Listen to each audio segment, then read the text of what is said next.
Assalamu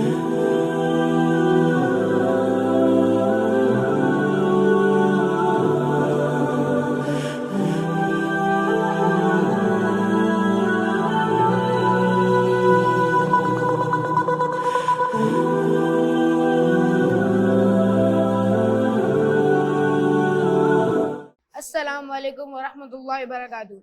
My name is Sufyan bin Arshad and this is my partner Syed Ali Hasnain Gilani. I am a student of Hira Foundation School of class 7B. We made a working project today.